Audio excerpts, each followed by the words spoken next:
But if you might have noticed, the investment plan of the Moroccan government was for 30 years, and among which they were eyeing hosting the World Cup. And therefore, if you ask me, the volume of government budget for sport infrastructure overall as a government in Morocco is 16 billion US dollars. That is stretched over a long period of time. And for them as a government, they are using football to bring national development, to bring tourism, to address all other issues of national development. Meanwhile here, our focus basically was to host AFCON 2027. And there's a big difference in the ambition of the two countries. Nevertheless, our government has committed funds and all the projects that we are undertaking. We have undertaken feasibility study, and the reports are out in favor of government undertaking these development programs in terms of sport facility development, in line with our planning. I note here, we may not talk about the volume of the sport infrastructure put in place by Morocco, but we can say that we are ready to meet the requirements set for us by CAF to have the minimum sports infrastructures that can host AFCON in Uganda in place.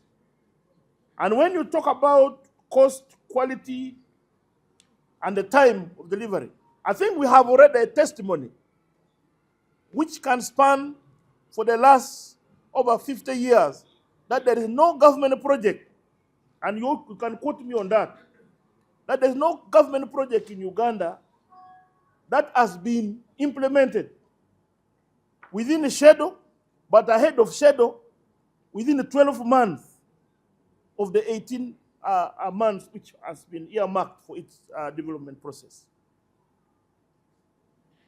In terms of quality, I think that stadium stands on top of very many other stadiums in Africa.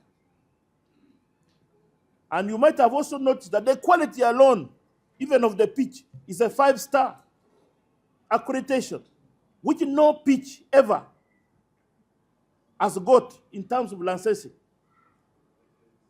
Those of you who had time to be there can attest on the quality. Many people are saying this should be in Europe, not in Africa. But that is the standard we are setting for ourselves. So if everybody else believes that what we are delivering, starting with what we have showcased recently, having been commissioned by the president on 24th, this is the same we are going to do for Akibo Olympic Stadium. And like I mentioned, Akibo Olympic Stadium is on track. I am planning a media visit in the second week of February, around the Valentine period. I want to take the media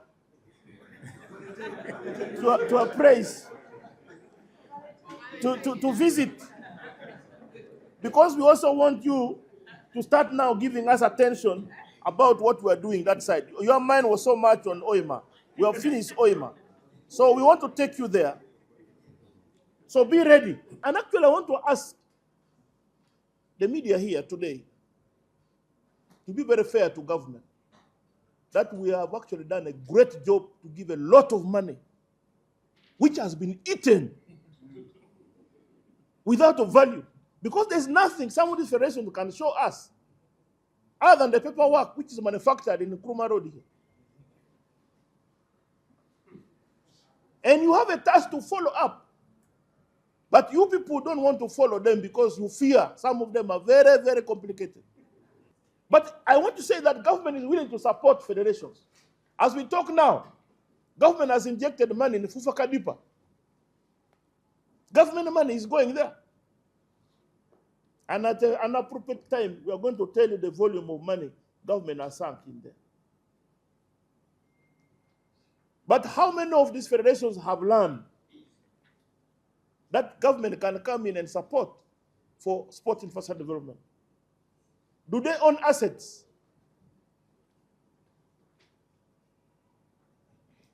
Some of the leaders are here, you can quietly ask them. So what happened is that we want to do our part, first to level the ground and make sure the infrastructures are available, but with specialties to other disciplines like swimming and the rest we are doing. These stadiums have swimming pools. Before June, we are going to launch the construction of the National Sports Academy of Uganda, the first of its kind in Hoima. We are going to launch, and it will be a fully pledged, where you have swimming pool, you have each and every other stuff. When you go to Akibwe, we are going to have swimming pool there. So as government, we are project. But what about you? Now, I also want to say this for you to internalize. If I look at the volume of monies which we are giving out to federations, are you telling me that if federations had valued infrastructure development, part of the funding we are providing would not be adequate in a phased manner for them to have this infrastructure put in place?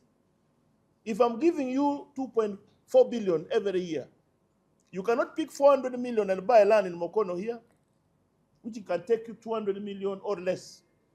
And in a couple of the next 2 years, you have a office, you have a home, you have every other thing. But they lack planning.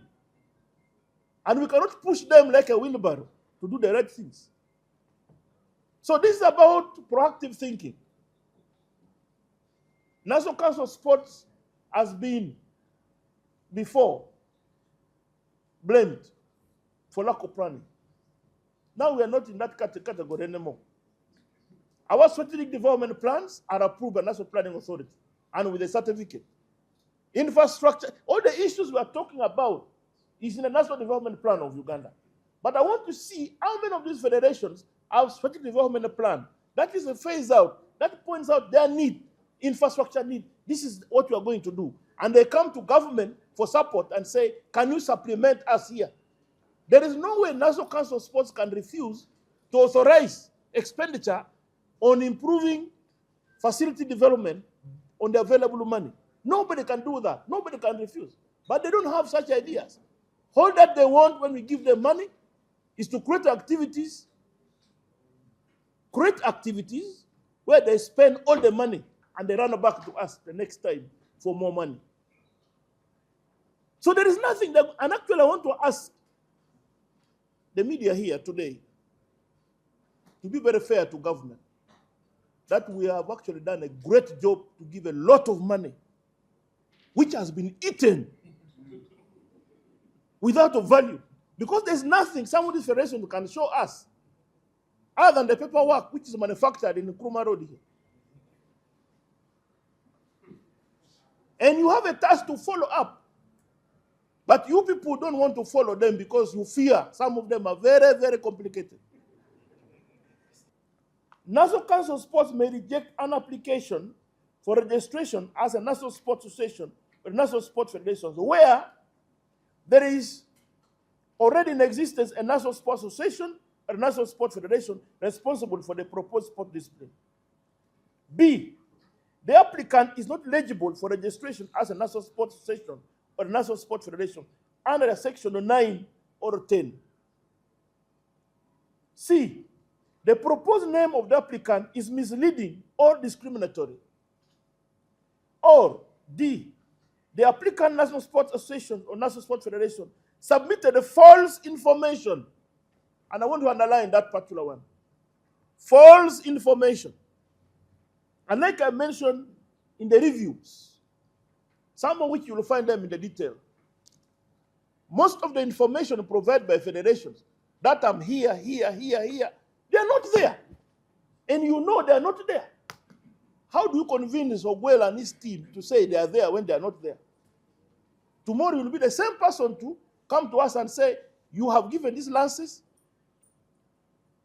yet we are aware that this federation activity is not in this district. You are the one who is coming forward because we are going to publicize them all. And we already have a report. By the way, this report is their own submission. Their own submission, not created by us. All these federations indicated to us which district they are present. My team here only organized a technical team to go and confirm. Some federations are not even known in some districts. Like I mentioned, they are not known. So you are informing council that you are here. Council goes and finds there is no single activity, whether in a primary school, secondary school, in the community health for the last 10 years. They don't know. Now, how are you telling me you are present in District X? Now, these therefore are the ground. Actually, many of them were false information provided. Number two issues which I see cutting across was non-compliance with the requirement of their own constitutions. So you find a member of a national sport has grievances citing their own constitution being abused, and many others. So this is a long story. So I want to cut it short by saying that there are grounds. There are grounds. That's why the law requires us to advise such federations which have objections to appeal to the Honorable Minister, the Honorable Minister in charge of sports. So it is not cast in stone. The matter is referred to the next level. And I want to tell you that in the law, there is arbitration clause. That arbitration clause allows the minister, first of all, federation to submit in members to be part of the panel of the arbitration, to form the arbitration tribunal, to handle disputes or issues that are concerned. That is outside National Council of Sport. It's now at the level of the minister, and that is the law. So we have just done our part to refer the matter to the next level. Lugogo Sports Complex belongs to National Council of Sport. National Council of Sports is the registered owner with the land title stretching 12.8 acres of land. Whoever is in the background could be an imposter. Could be. I'm not saying they're an imposter. And some of these matters are in the court, so it's prejudicial for me to make comments on such. But take note that the land we are having here belongs to National Council of Sport. And if you won't come to my office, I will show you the land title in original. So we are ready. Now, in terms of development, the president has guided the Ministry of Education and Sports to undertake the process for Lugogo redevelopment in a letter dated 24th of December 2025, addressed to the Honorable Minister of Education and Sports, the First Lady, and the Minister of Education and Sports, to start the implementation of Lugogo after finishing the projects for AFCON facilities. I have the letter here. So we are on track. And for your information, all other things has been undertaken. What is remaining is allocation of funds by the Minister of Finance for its implementation.